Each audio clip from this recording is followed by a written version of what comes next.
for the benefits payable under this option. Now you know. IRA, promoting insurance, protecting the insured.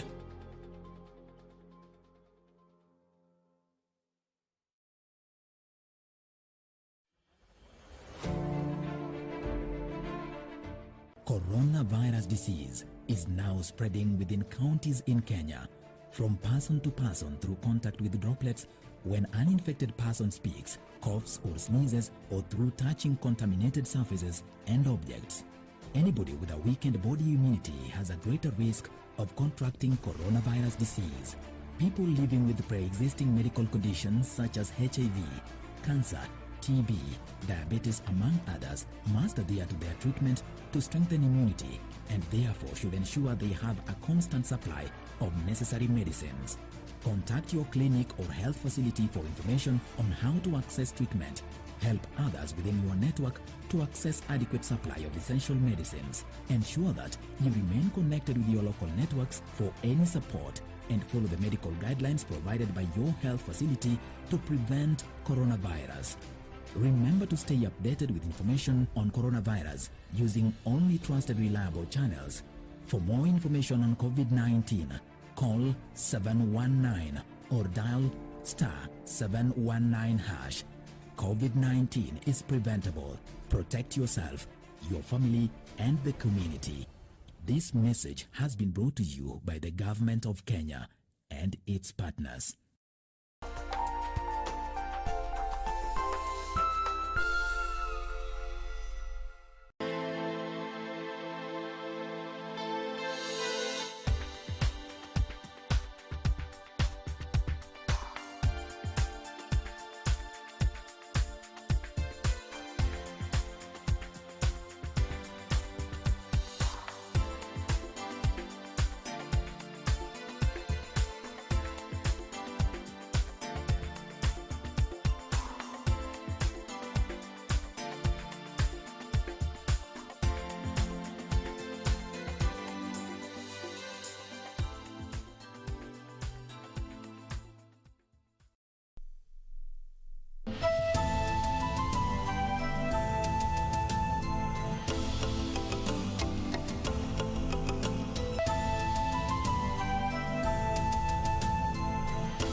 Good evening and welcome to Channel 1 News Hour on the 7th day of June 2021. Hope you've had a fantastic day.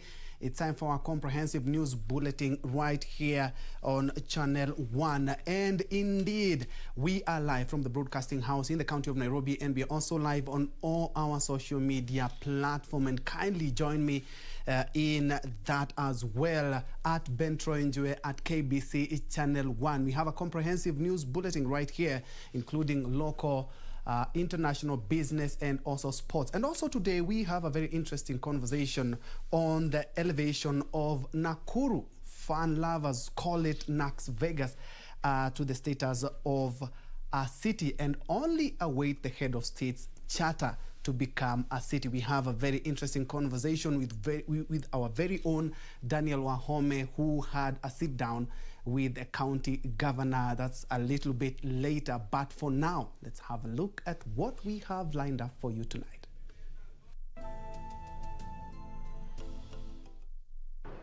And we demand that the president cannot cherry pick and cannot decide who to appoint and who not to appoint.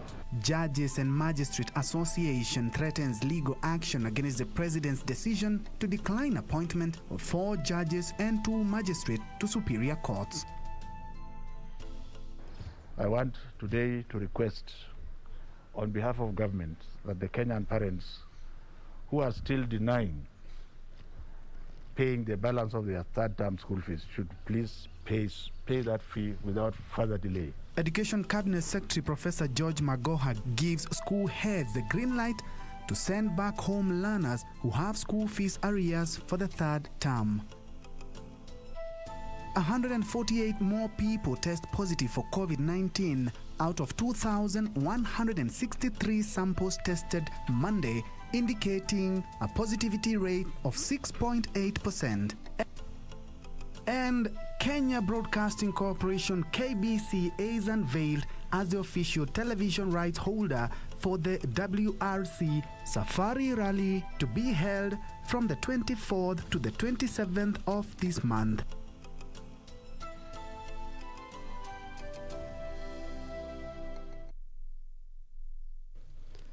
Anne Wangeshi will be our sign language interpreter for this evening. My name is Njue. Welcome. We begin at the corridors of justice, where the Kenya Judges and Magistrates Association has threatened to move to court to challenge the decision by President Uhuru Kenyatta to decline the appointment of 4 judges and 2 magistrates recommended to him by the Judicial Service Commission to superior courts.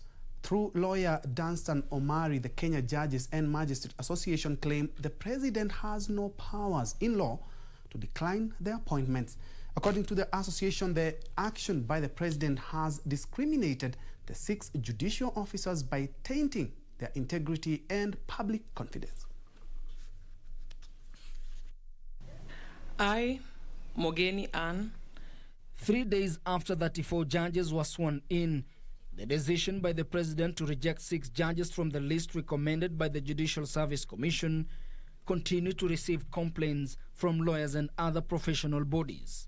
We are consulting with the Kenya Magistrates and Judges Association with a view of knowing what legal action will be taken to defend the members of the Kenya Judges and Magistrates Association.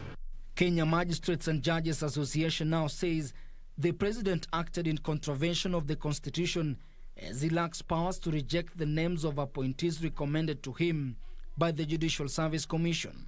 We demand the president to correct that anomaly and push the names to the Kenya Gazette and they be appointed. Through lawyer Dunstan Omari, the association claim although the affected judges will continue to work in their respective stations, the action by the president has not only discriminated them, but also tainted their integrity and public confidence as judicial officers. Some of them, the 6, have no face. How do they proceed in court when everybody is saying the president has raised doubt on their capacity and on their integrity? Especially the 2 magistrates are totally exposed, because anybody acting arbitrarily will interdict them today. And the question that will be, if JSC interdicts them today, it is JSC that approved them and cleared them and was satisfied that they were right people to be promoted to be judges. Sentiments shared by a petitioner who has moved to the High Court to stop JSC from assigning duties to the 34 judges appointed by the president. Under a certificate of urgency, Dr. Magare Gikenye Benjamin argues with 34 judges already sworn in, there will be a loss of public confidence, anarchy, outright discrimination and abuse of power, and the political class against independent institutions. According to the petitioner, it is reasonable to assume the president forgot the 6 judges in the Gazette notice, and therefore the 6 judges should be presumed as appointed and gazetted and start working as with their respective mandates. The affected judges are Justices George Odunga, Professor Joel Ngugi, Agri Muchelule, and Weldon Korir. 2 magistrates, Evans Kiango and Judy Omange, were also left out by the president in the appointments recommended by the Judicial Service Commission. Ben Chumba, reporting for Channel 1 News. To education matters now, Education Cabinet Secretary Professor George Magoha has now given school heads the green light to send back home learners who have school fees arrears for the 3rd term. Professor Magoha, who seems to have reversed his earlier instructions that warned against sending learners home of unpaid fees, noted that most of the defaulters are parents who have the capacity to honor the obligation. Professor Magoha, however, urged school administrators to counter-check the background of any learner before taking action. With about 5 weeks until the end of the 2020 academic year, learners are back in school after the midterm break. The Ministry of Education has warned parents and guardians to clear the third-term school fees arrears or risk having their children sent back home. There are over 10 million of them. I want today to request on behalf of government that the Kenyan parents who are still denying paying the balance of their third-term school fees should please pay that fee without further delay. In November last year, Education Cabinet Secretary Professor George MAGOHAS cautioned school administrators against sending learners home over school fees and urged them to explore dialogue with parents and guardians instead. But the CS now says parents may be taking advantage of the directive, as most of the defaulters are capable of clearing the debts. I have moved backward a little because many people are taking advantage. I think the principal should be able to confirm. If you are very sure that the child is extremely poor or parents have no way of getting the fee, you can retain. But otherwise, feel free now to administer. By all means, people who have not paid fees should pay fees. Only those proven to be from humble backgrounds will be exempted. The head teachers and principals should double check and ensure that the child they are sending home is not from a very poor and indigent family or a family that has lost a job. The majority of the people who are refusing to pay fees can afford to pay, and they must now pay. The government has already released 9.3 billion shillings to all schools across the country to ensure smooth learning, 2.8 billion shillings for primary schools and 6.5 billion shillings for secondary schools. Professor MAGOHAS was speaking at Jomo Kenyatta University of Agriculture and Technology during the handing over of the multi-million agricultural laboratory building, which was funded by the Japanese International Cooperation Agency, JICA. What we had before was just adequate for bachelor students. But with the growth of research in the university, masters and PhD students and postdocs, we required more space. That's why we've put up this building. It has big laboratories, very well equipped. The 2020 calendar year is set to come to a close on the July 19th. Kamche Menza for Channel 1 News. Moving on, 148 more people have tested positive for COVID-19 out of a sample size of 2,163 tested on Monday. The new figures representing a 6.8% positivity rate. The county also registered 21 more deaths in the same period to place the number of total fatalities at 3,308. In its latest statistics on the COVID-19 situation, the Ministry of Health has announced 148 new infections in the last 24 hours. The figures emanating from 2,163 samples tested to represent a 6.8% positivity rate. The county of Nairobi leading with the number of new infections at 48, followed by Homa Bay with 46 cases and Mombasa 8 new infections. Over the same period, 21 more deaths were registered. The total number of COVID-19 related fatalities now stand at 3,308. The number of recoveries also rose to 118,226 after 631 patients, both from hospital and home care isolation, were discharged. Currently, there are 1,147 patients admitted to hospital, with 102 being in the intensive care unit. Another 4,802 patients are under the home-based isolation and care program. And now back to the corridors of justice, where Grace Nyamuhanga, alias NASRA, a Kenya prison senior sergeant accused of defrauding job seekers of over 200 million shillings, has been released on a 5 million shillings bond after denying fraud charges.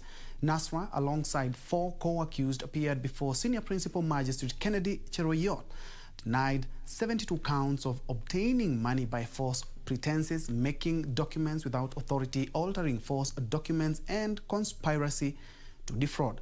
And according to DCI, the 5 have been promising unsuspecting Kenyans public service jobs, including jobs in parastatals. Grace Nyamuhanga, alias NASRA, Jackson Mureithi, Zachary Kimathi, Peter Ngele, and Sylvester Masiaga were released on bond ranging from 2 million shillings to 5 million shillings. According to the prosecution, the 5 operate a syndicate where they fleece job seekers of money with the promise of government jobs in the Kenya Defence Forces, National Intelligence Service, the National Police Service, and other public institutions, including parastatals. It is alleged that the 5 committed the crime between August 2020 and March 2021. NASRA, a warden at the Langata Women Prison, surrendered to the Serious Crime Unit detectives of the DCI on May 23, 2021, after the syndicate was busted and an arrest warrant issued. Elsewhere, the fraud case against Garissa Governor Ali Korane has been postponed to July 28 this year after it emerged that the defense did not have all the prosecution documents. Governor Korane and 4 county officials, including Ibrahim Malo Nur, Mohamed Ahmed Abdullahi, Abdi Shale, and Ahmed Abdullahi Aden, are accused of conspiring to embezzle a World Bank grant of 233.5 million shillings. According to the prosecution witness, the grant was to finance infrastructure investment in urban areas in 45 counties. In Garissa, the funds had been earmarked for the construction of Korahe Market and recarpeting of roads under the Kenya Urban Support Program. Finally, the prime suspect in the abduction and subsequent murder of 8-year-old Chantel Nzebi, Nativity Mutindi Thuku, will remain in custody for 7 more days to allow police conclude investigations. 27-year-old Mutindi was arraigned before Kajiado resident magistrate Edwin Mulochi, together with the 4th suspect Patrick Mureithi Wambaire, who is alleged to have registered the SIM card the suspects were using to demand 300,000 shillings ransom from Chantel's mother, Christine Gina. Detectives are hunting for the 5th female suspect, said to be an accomplice to the main suspect. Chantel went missing on May 29th this year, only for her body to be discovered dumped by the roadside in Kitengela town. The case will be mentioned on June 15th, 2021. Now, confusion has rocked the Nairobi County Assembly as 2 deputy clerks clamor to occupy the office of the clerk in acting capacity. This comes after an appellate court last Friday ordered the County Assembly clerk Edward Gishana to vacate office pending the determination of a lawsuit against him. Members of the Nairobi County Assembly will resume sitting on Tuesday, probably with a new face occupying the position of clerk, albeit in acting capacity, even as it remains unclear who will occupy the seat. County Assembly Speaker Benson Mutura on Monday appointed Deputy Clerk in charge of legislation Ada Onyango to take over from embattled Clerk Edward Gishana. The decision, however, is against recommendations of the County Assembly Service Board, which appointed Pauline Akuku Deputy Clerk Administration to act in acting capacity. Now, a section of MCAs are questioning the motive of the Speaker, since he is part of the County Assembly Service Board, which approved the appointment of Akuku. He, as the chair of the service board, cannot usurp power from the other committee members and purport to be putting in place a person that was not chosen by the service board. That is not obeying the rule of law, of which we are trying to obey the court order. MCAs supporting the appointment of Akuku, saying those aggrieved by the decision should follow the rule of the law rather than using force to put their preferred candidate in office. This is an officer who has successfully oversaw the transition in the assembly and has been serving us very well. So the manner in which people should just come into her office, break into her office, and that is actually will amount to a police case. Last July, Gishana was sworn in as the new clerk, but a few days later, the court suspended the gazettement of his appointment. However, former clerk Jacob Njue moved to the appellate court to challenge the Labour court ruling that had declared him as being illegal in office, thus paving way for the appointment of Gishana to the position. The courts last Friday then issued orders prohibiting both Njue and Gishana from holding the position of clerk in the Nairobi County Assembly. Suleiman Yeri, Channel 1 News. And from the politics of the big city, we are taking our first break. But when we come back, we also have another story of another city which is about to become a real city when we come back. But before I do that, allow me to appreciate some of you who are keeping me company in this bulletin. Enos Omothi, always a pleasure. Watching KBC News at 9 p.m. from Kisumu. Japheth Ruto, you're watching from Kericho County. Oyando Wycliffe, watching live from 045, that is Kisii branch. And Godi Lash Boy KK Massive, I'm watching KBC. Changudi Dan, you're watching from Olegu Leono. I hope I've got that right. Watching live also Alex Patton in Nyahi, and also Brian Browse. I'm watching at NAKURU. Big up indeed. We'll be right back.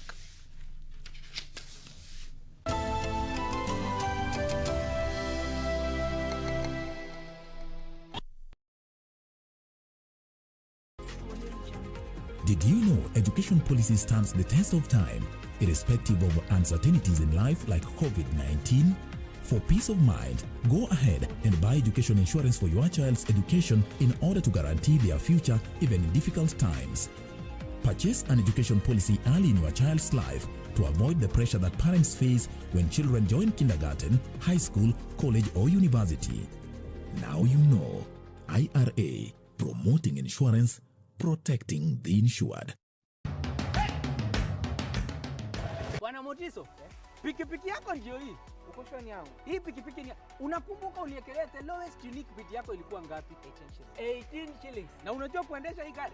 Kidogo. Haya, kitoko yako shika helmet, kifungu yako chomoka na mali yako. Kujiunga na QuickBid ni rahisi. Enda kwenye M-Pesa, bonyeza paybill kisha weka business number 4032353. Kwenye account weka kodi ya bidhaa unayotaka na bid yako ya chini zaidi. Kwa mfano TV 16. Kisha weka shilingi 20 tu kama idadi yako. Weka bid yako pia kwenye www.quickbid.co.ke. Kumbuka, bid ya chini zaidi ya kipekee ndio hununua. QuickBid, bidhaa bora kwa bei ya chini.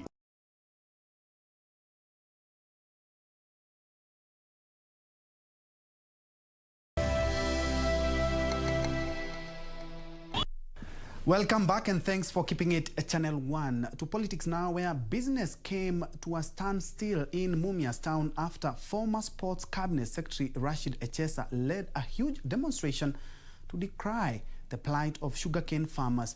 The protesters are accusing political leaders of being a stumbling block in the revival of Mumias Sugar Company. An unusual since early Monday morning in otherwise quiet town of Mumias in Kakamega County. Led by former Sports Cabinet Secretary Rashid Echesa, protesters marched from Ekero area to Mumias town before pitching camp in Mayoni, Matungu constituency. It is here that they gave the media audience accusing a section of political leaders in the larger Western Kenya region of turning a blind eye to the plight of sugarcane farmers. Mama pamoja, tusaidiane pamoja, kuhakikisha mnashuka inafanya nini? Kifanye kazi, ndugu zetu wafanye kazi pale. Tunataka kumuonya Senator Malala. Siasa ya ukora, siasa ya utapeli, siasa ya ujanja. Tunasema shetani afanye nini? The aggrieved demonstrators singling out on a number of elected leaders whom they say are being driven by selfish interest. Babu sasa anapatia Musalia na Wetangula na Cleophas Malala pesa kuleta condition kwa huyu investor ambaye sisi tunaleta hapa Mumias. Nataka niambie Musalia, number 1, Musalia wewe hauna hata ekari moja ya miwa. Elsewhere, Migori County Women Representative Pamela Odhiambo has downplayed the current storm brewing in the Orange Democratic Movement in the region, terming it as a passing cloud. Pamela said the much-hyped split of the Orange Party is a result of divergent opinions synonymous with any democratic society. Migori County and all the ODMers, even if our elder brother wants to build his own home, according to me, I think he's allowed. He should build his own home. But he should just build his own home and raise his own children. The children of my father, who is Raila Amolo Odinga, should be left in Raila's home. It is that simple. The MP spoke after issuing checks worth 10.1 million shillings to youth and women groups. Ruth Wamboi for Channel 1 News. Now, a father and son were killed by a speeding vehicle at Kibubuti, one area of Kiambaa in Kiambu County. Elsewhere, panic has gripped a village in Teso North Sub-County after a dead man they supposedly buried a month ago resurfaced. More of this in our county news wrap. It was a double tragedy for a Kiambu family after a father and his son died in a road accident at Kibubuti, one area of Kiambaa. According to eyewitnesses, the speeding vehicle lost control after hitting a pothole and knocked down the two, killing them on the spot. The vehicle has been impounded, with police launching investigations into the incident. Walikutana na ajali hiyo kama wanaingia kwenye boma yao, na hapo kukapatikana majeraha kubwa. Meanwhile, panic has gripped a village in Teso North Sub-County after a dead man they supposedly buried a month ago resurfaced. According to family and relatives, Daniel Ebere Epai reappeared at home on Saturday morning, alive and in good health. Nilikuwa niko mbali na yeye, sikumkaribia karibu. Kwenye niliona tu hiyo sura nikamwambia, Daniel, sisi tumekuzika, tumekusahau, na umetokezea wapi? Alikuwa anaona kama ni ghost. Lakini tukazungumza naye nikamhoji, bana tunasikia ulikuwa umekufa, tumekuzika. Akasema hata sina habari. The Interswitch Group has announced the start of registration for its grand annual science and mathematics contest for all secondary schools in Kenya. According to the Interswitch SPAK Kenya country manager Romana Rajput, the annual Pan-African competition is aimed at motivating secondary school students to study science, technology, engineering, and mathematics subjects. The winner is expected to receive a scholarship worth 1.5 million shillings, a laptop, signage for their school, while the first and second runners-up will pocket 750,000 Kenya shillings and 150,000 Kenya shillings, respectively, and a laptop each. The students had an opportunity to participate in the mentorship masterclass held in Nairobi and later flew to Nigeria for the filming of the competition. And nominated MP David Ole Sankok has called on the government to import more doses of COVID-19 vaccines. Speaking at Narok Referral Hospital when he received his second dose of AstraZeneca vaccine, Sankok urged Kenyans to be very keen on the Ministry of Health guidelines. We have to employ more doctors, more nurses, and more healthcare workers so that we can be able to vaccinate at a higher pace than what we have done. We are barely even 1 million out of 50 million.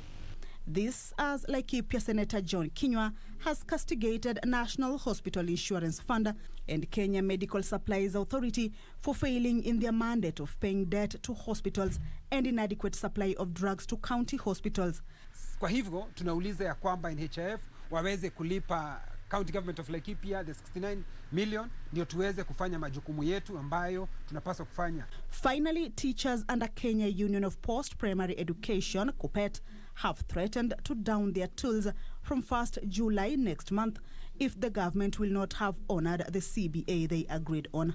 At the end of this, it's not just about implementing policies.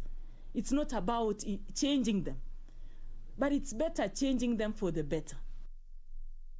Who is the latest town to be conferred city status, and the County Assembly in the year 2017 initiated the process of having Nakuru municipality elevated to a city status.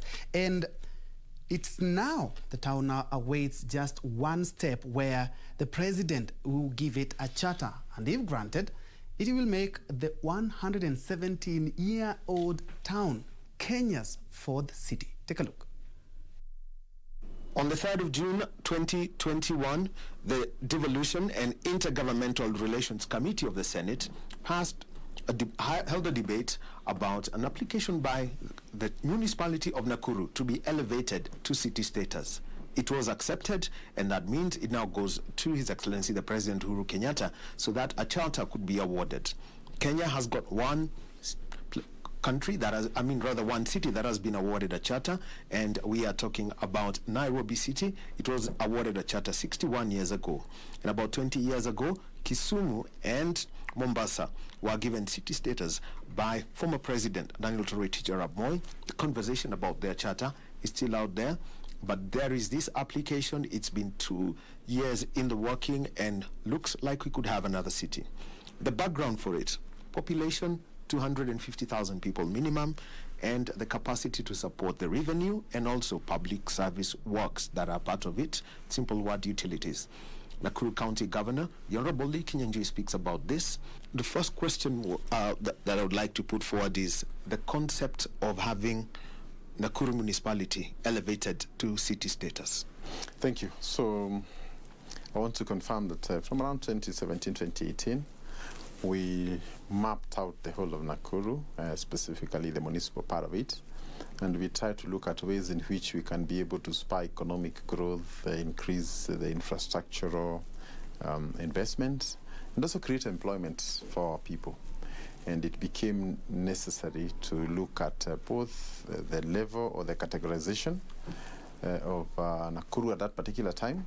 And after further consultation, it was felt that we needed to elevate ourselves so that we could reach a level where we could also be able to attract more investment, more tourists, more industrialists, and so on and so forth. We therefore made an application through the county assembly. I set a committee that looked into those issues. A report was made to the county assembly. We later on presented that report to the Senate, and it has been a long journey until the 3rd of June, when the Senate consented to our request. But of importance is the fact that being the 4th city in Kenya, sometimes people say, do you want to develop, then become a city, or do you become a city and therefore attract development? So we are very conscious. By that categorization of Nakuru as a city, we're going to attract huge investments, both from government, from private players, and even those who are already here and investing in one area, they will want to expand. So we see the fortunes of Nakuru changing dramatically in the coming days, and we are happy to be part of that journey. One of the biggest legacies of Nakuru is its cleanliness. We grew up learning about Nakuru being the cleanest town in East Africa. I think Moshi overtook you, then you took it back in 2011. Tell us about the water, sanitation, and waste management status of Nakuru at the moment. Okay, we have had challenges because in the last 10 years, the population has nearly doubled. Sometimes when you have a good reputation, it has also the unintended consequence of attracting more people, and consequently the population gets big. With a bigger population than what you can host, you have all those attendant issues like trading places, cleanliness, and all that. And therefore, to that extent, those are the issues now we want to address under the city platform, where, like we said, we are going to have city marshals, city cleaners, and all those sort of issues. But bottom line, we also want now to come up with, every city has its own personality, its own theme. And the theme of cleanliness must be part of Nakuru.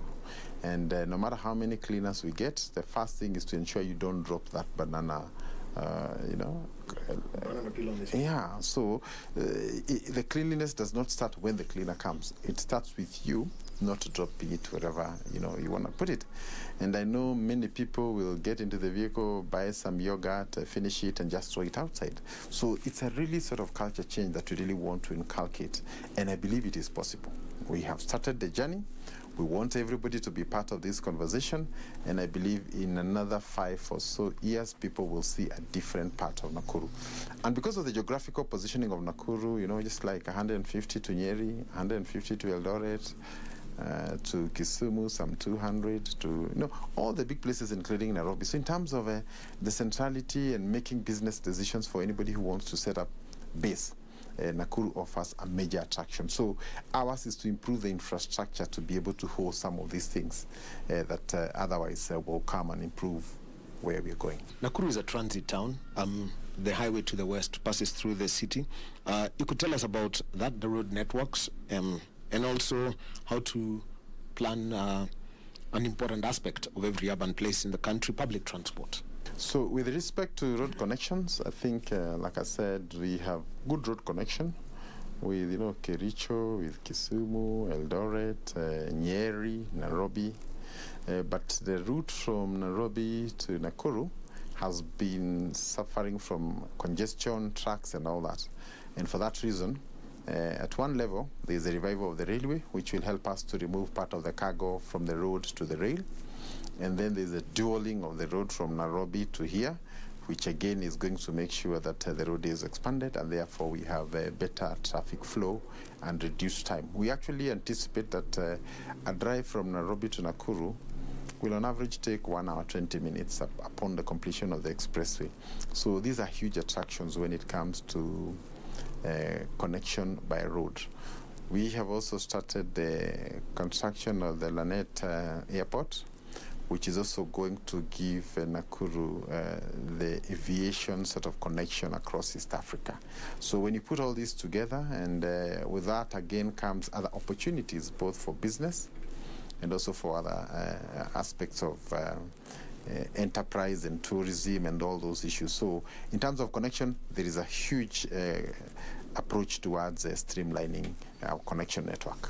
How far has Nakuru gone on improving the facilities that were taken over from the national government and also the former local authorities? I think when it comes to health, we have basically looked at it from an infrastructure point of view, which means increase the bed capacity, increase our theaters and so on. And in all our sub-counties, we have been able to put up a level 4 hospital. It's only in Subukia and Rongai that we are starting in the coming financial year. But in all these others, we have already started something. It's also important to note that we have introduced some services that were previously not there, including oncology, which was really a big challenge for people who had to travel for cancer treatment in Nairobi. On the issue of personnel, we have also looked for specialists so that some of those conditions that would require that we refer patients to far and wide have also addressed within reach. So I think as we move forward, there's a major transformation within the health subsector, and I think we now want to invest in more equipment, more diagnostic equipment, and more specialty sort of approach. In partnership with the national government, we're also coming up with a mental hospital in Gilgil, because we also know that this is one of the areas that has been largely ignored, and one that we need to also work around with. So I guess that's where we are for now. And our emergency response, we are on the major highway, on the corridor. And because of that, there are major traffic. Sometimes we have accidents and all that. So we would want to also upgrade our emergency response capabilities to ensure that whatever emergency comes, we can be able to deal with it. And I think this goes a long way in terms of also reducing the risk. Every city has a risk factor, and the degree to which you can respond to emergency contributes to that significantly. We have also adopted a preventive sort of approach. So we are investing in what you call community health workers, people at the very grassroots level who know this is Jane and this is Peter, and they can be able to advise them on their dietary and other sort of issues. So we are dealing with it also from a micro level and also at a very basic family unit level. One of the things that the Senate considered heavily was the ability of Nakuru to sustain a city status through revenue collection. What's the plan for that to sustain the services and also make the expected city attractive for the business community? I think revenue collection is a very critical element of every city, because you have expenses and you have to meet those expenses. You have services you want to deliver and they must be met. So how do you meet this? So it's important that we try and introduce an efficiency angle, and this is what the Nakuru Revenue Authority is meant to do. So we'll be trying to employ technology, we'll be trying to employ efficiency and professionalism, and our focus mainly is not necessarily to increase the rates and so on, but just to have a higher compliance. Those who are supposed to pay and pay on time, and in return they can be able now to come up and demand for services because they have paid. We have noted in the past that only about 40% of the people pay for the services. That therefore means that the 40 have to pay for the 100%, so they get overburdened. And that's a conversation we want to engage the residents of Nakuru. Nakuru County is working with the World Bank, the Urban Development Grant. Tell us about the impact of this facility from the Bretton Woods institution. The Kenya Urban Support Program is a program within the World Bank to help the municipalities and other urban areas to develop their infrastructure, and in particular to develop resilience so that they can be able to meet the challenges of urbanization. So here in Nakuru, some of the programs that we're working together with the World Bank include the stadium, the fire engine, some drainage works that you're already doing. And I think moving forward, we're also planning to put street lights and some of those other traffic lighting to manage and control traffic. And all these programs are going to help us to make cities more livable and more user-friendly, and cities that anybody can live, including the creation of walkways where people can walk, even the disabled can use their wheelchairs and that kind of thing, motorizing the non-motorized traffic to make it easy. And I think when you do that, when you create walkways, you encourage people to walk, because nobody's going to walk in a road they think they'll be knocked down. So you now begin to see more people walking, therefore a healthy lifestyle, and you avoid some of the conditions that come with a sedentary kind of life. What opportunities are there that overall for the general public, people who may want to come back to Nakuru when it has the city status? I think now we are actually coming up with a document that's going to outline that. Are you a farmer? What are the opportunities? Are you a medical professional? What are the opportunities? Are you an industrialist? What are the opportunities? But in a nutshell, I think in every aspect of life that you may want to think of, Nakuru will offer that kind of opportunity. If you talk of transport and logistics, if you talk of ICT, if you talk of developers, if you talk of agriculture, you may know that within Rift Valley, this really was the headquarters. And if Rift Valley is a breadbasket of Kenya then, and you're thinking in the agro industry, then the place to be is Nakuru. So I think we really just need to redefine ourselves, who we are, attract the investors. We have geothermal in Nakuru, and this geothermal can be a major driver in terms of attracting industries here into Nakuru. So all these conversations will play into more opportunities, and depending on where you are, you will be able to find space in Nakuru.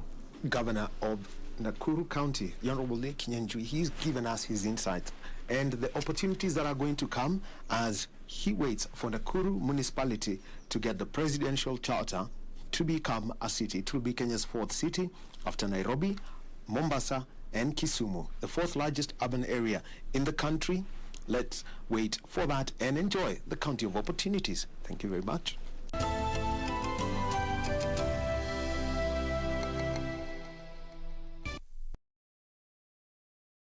Kupata skiza tune hii Waibrania 13:8 dial star 811 star 963 hash.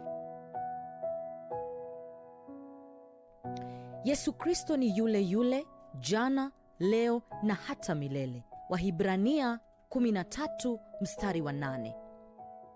Ili kupata skiza tune hiyo ya Waibrania 13:8 dial star 811 star 963 hash star 811 star 963 hash. On the next episode of Little Daddy. Was it Yua? He has a gift for you. Take a look. What's wrong? You said Yuko abandoned him and his mum, and that's why his mother died. Is that right? Can you see me, Daddy? I'm on the big wheel. Can you see me? Dad, can you see me? Dad, did you abandon me and Mom? Peter-Shaw? Wake up! Don't scare me! Are you okay?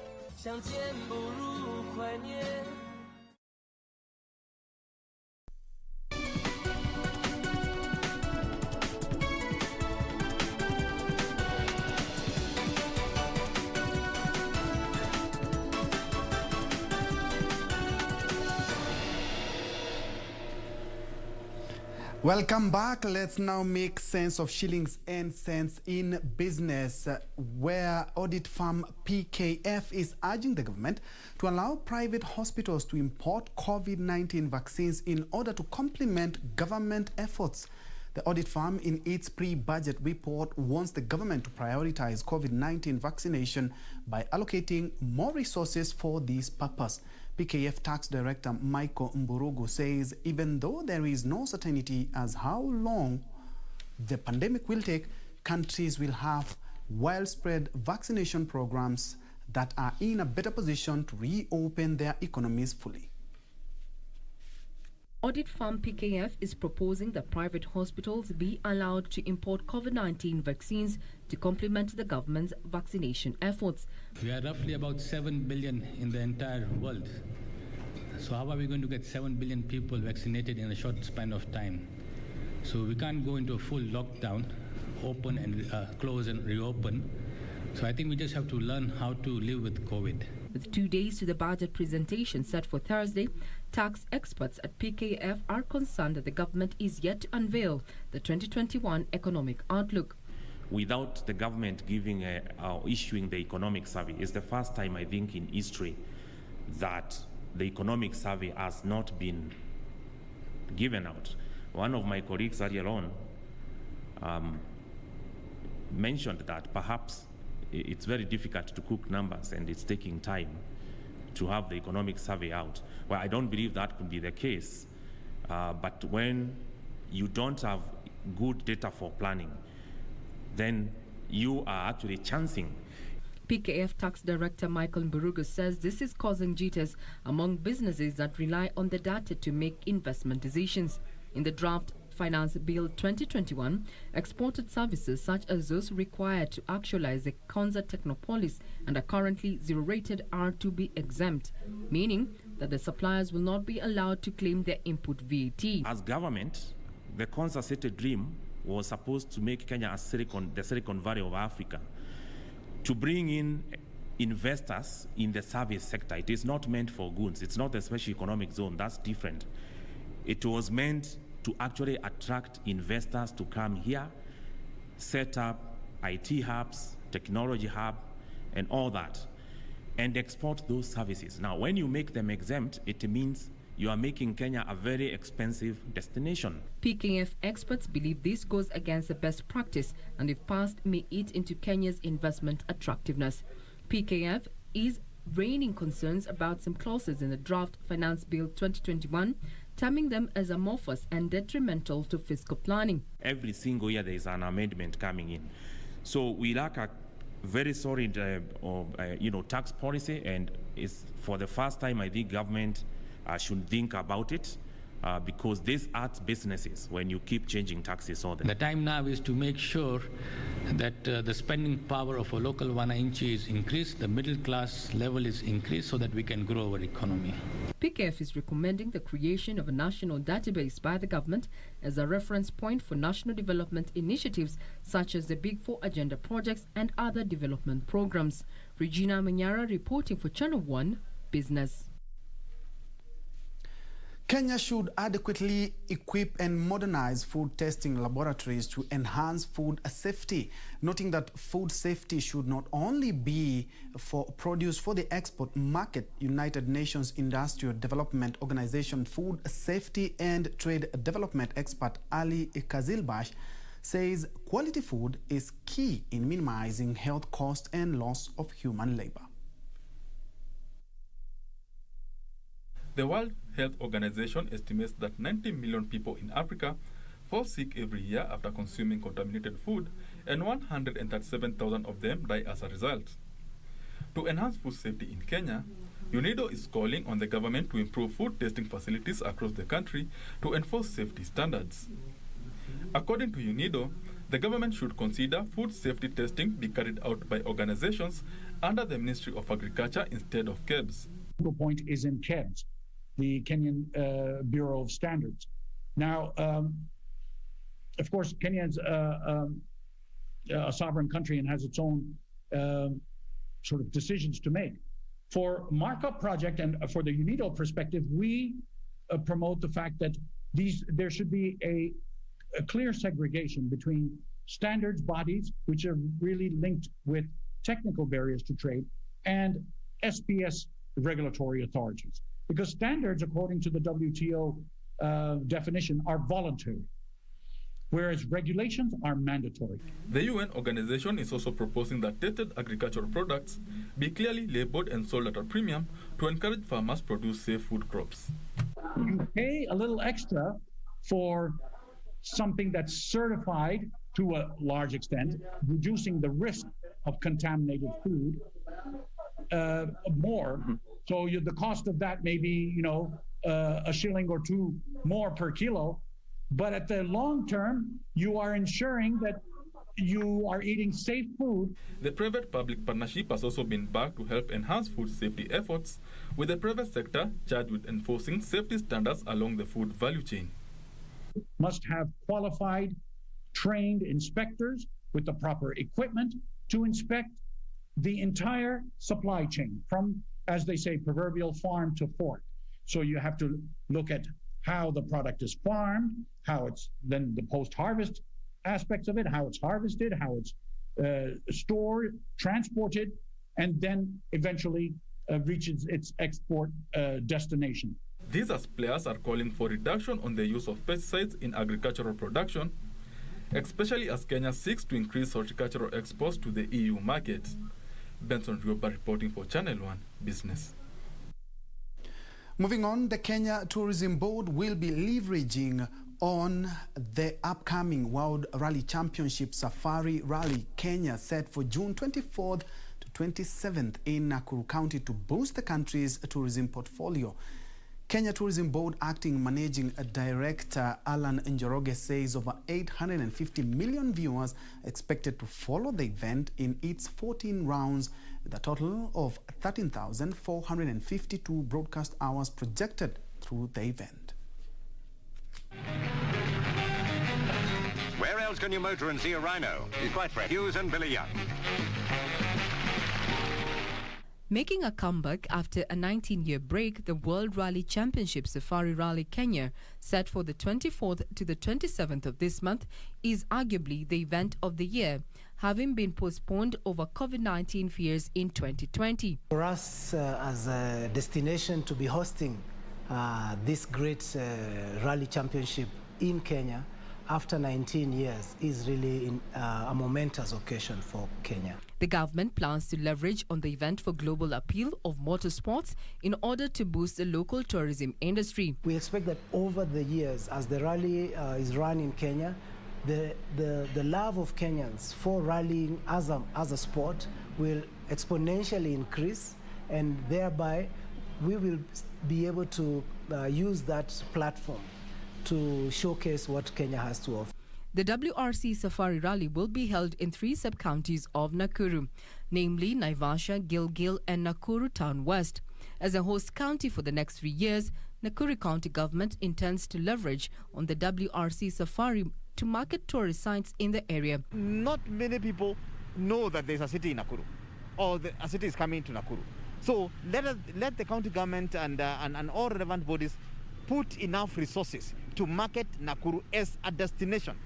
Over 850 million viewers are expected to follow the event in its 14 rounds, with a total of 13,452 broadcast hours projected through the event. Regina Manyara reporting for Channel 1 Business. Let's now shift focus to cotton, where Hola Irrigation Scheme in Tana River County is set to become the biggest or the largest producer of cotton after 300 farmers took up cotton farming. Tana Irrigation Scheme Manager James Keremi says the largely pastoralist community have put over 100 acres of land under GMO cotton, and the acreage will be expanded to 1,500 acres over time. The national government has earmarked the textile and apparel industry as one of the key drivers of the country's manufacturing sector. With the revival of generics and Rivertex in Eldoret, local cotton supply has not been sufficient enough to meet the processors' demand, forcing manufacturers to import to bridge the deficit. To increase local production, the government, through the National Irrigation Board, is seeking to increase GMO cotton farming at the Hola Irrigation Scheme. In its trial stage, farmers have already planted GMO cotton on a 100 acres piece of land. Sana sana wale ambao sasa tunalima ni vijana wa wakulima ambao wengi wetu mababa zetu wametuachia, kwa sababu tulikuwa tukiona mbeleni tuna ujuzi wa kulima kilimo hiki. The farmers expect to harvest 2 tons per acre in July when the harvest is ready. Kama tukilima ekari moja inaweza kutolea kama tani 2 hata zaidi, tukiangalia mmea huu ambao vile sahi ulivyo. Tutavuna kama mwezi wa 9, mwezi wa 7 kweli ndio tutavuna. The farmers have already signed a purchasing agreement with Makueni Ginnery that will see the factory purchase their produce at 50 shillings per kilo. Uzo ni ya ushindani. Mahindi yanatoka huku, wengine yanatoka huku yakija. Kwa hivyo tunapata pesa kidogo, lakini hapa isitoshe, hii ni guarantee kilimo hichi. Tajiri yuko wa kununua. Hiki ni guarantee. FC yuko anatufadhili kidogo mambo ya pembejeo. Mbegu tumepewa. Tana River was once the biggest cotton producer in the country before farmers abandoned the cash crop after Tana River changed its course, leaving the area with no enough water for irrigation. Water reservoirs, and we have now around 10 reservoirs in different areas. Kenya is seeking to increase 10-fold cotton production from the current 20,000 bales annually to 200,000 by the end of next year. Benson Njue reporting for Channel 1 Business.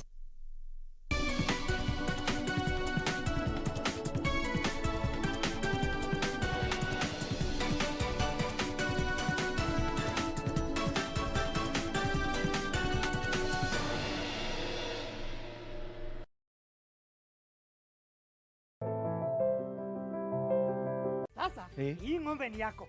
Asante. Hii ng'ombe itatoa maziwa mengi kabisa. Sasa shida ya school fees imeisha. Jen, chukua hii. Hebu nikuulize, hii maneno nasikia ya bima ya elimu inaweza kuwa namna gani mtu anachukua? Process ya kuchukua insurance cover yote ni rahisi. Hata niko na cover ya gari yangu. Kwanza unajaza proposal form kama hii na uijaze wewe mwenyewe. Na kama haujui kusoma, uijaze na mtu unayemwamini. Hakikisha ile majibu umepatiana ni sahihi na ni ya kweli. Pia thibitisha insurance cover imeangalia maslahi yako. Na usiwahi sign proposal form ambayo haijaandikwa kitu chochote. Pia ukumbuke kujitolea photocopy yako. Sasa wacha nianze hiyo process. By the way, ukisubmit hiyo proposal form, uhakikishe umepatiwa policy document. Uisome na uielewe. Hiyo ndio thibitisho ya kuwa una bima. Asante sana. Ujumbe huu umeletwa kwako na IRA.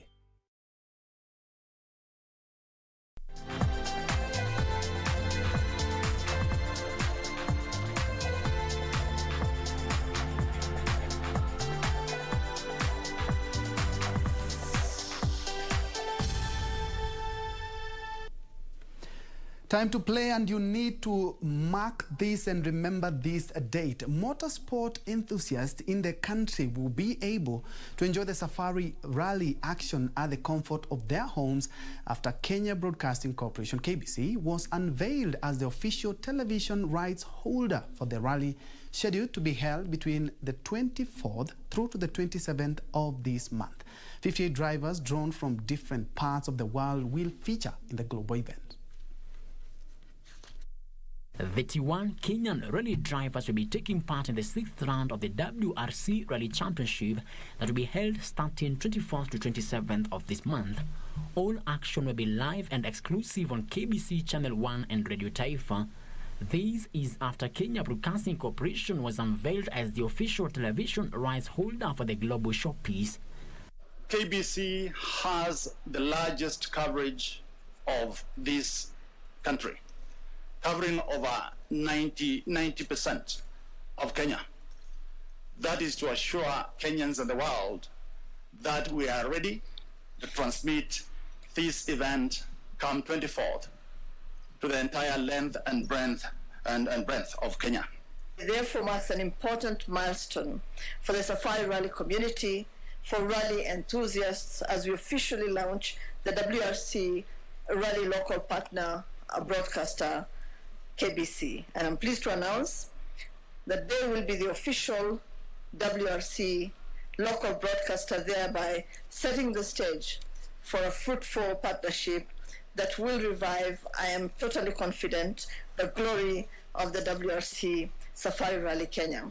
Very happy that KBC has been granted the rights for broadcasting, and therefore every Kenyan is going to be able to have an opportunity to watch every step and every action that is going on the rally.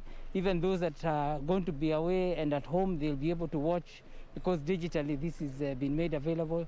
A total of 58 drivers from all over the world will feature in the Kenyan round, including defending world champion Sebastian Ogier of France.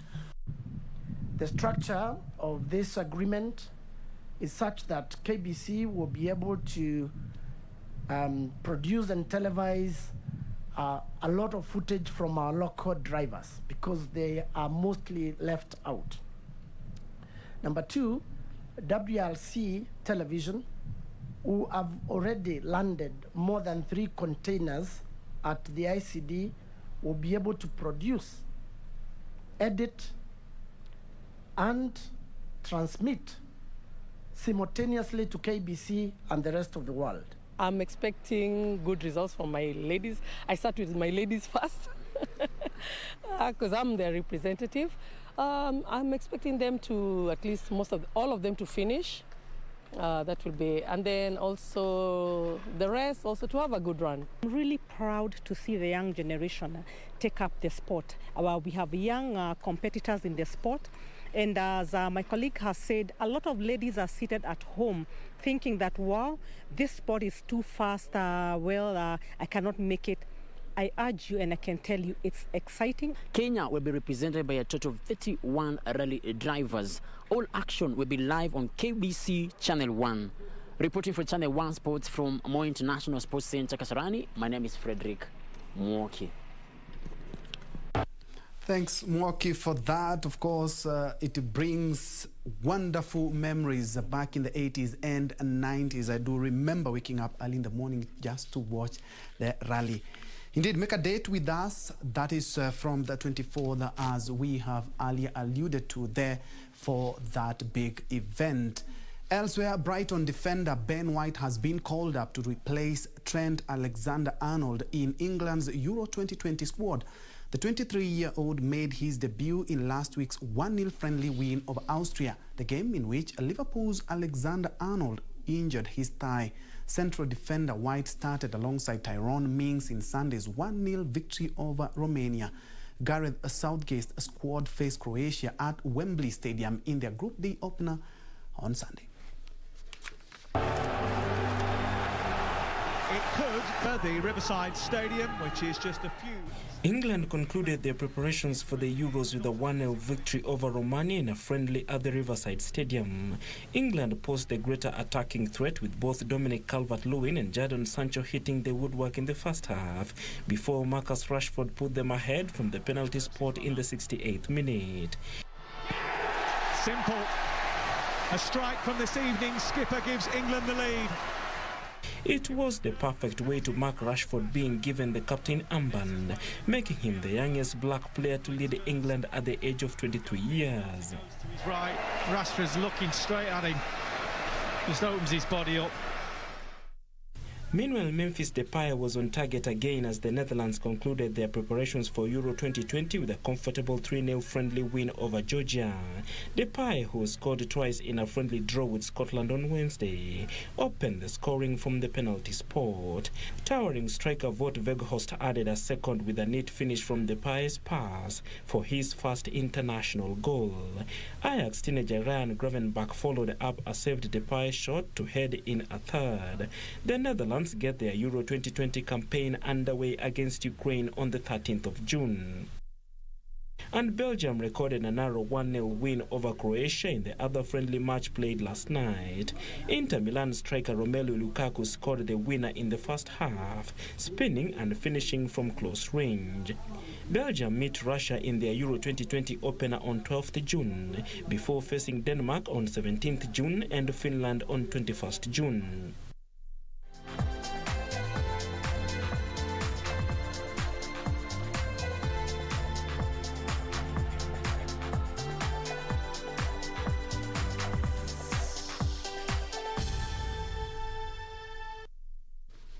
On that note, we wrap up Channel 1 News Hour on this Monday evening. Thank you so much for watching, including you who you are watching from all our various social media platforms. I see Ali Hamza watching from Machakos, Namwangi Abedeos watching from Urende, Bungoma, Ali Baba from Lamu. I see there are a lot, but because of the interest of time, allow me to appreciate that. But thank you so much for watching. On behalf of everyone who has made this broadcast a success, my name is Ben Troy Njue. Anwangeshi has been our sign language interpreter. Good night.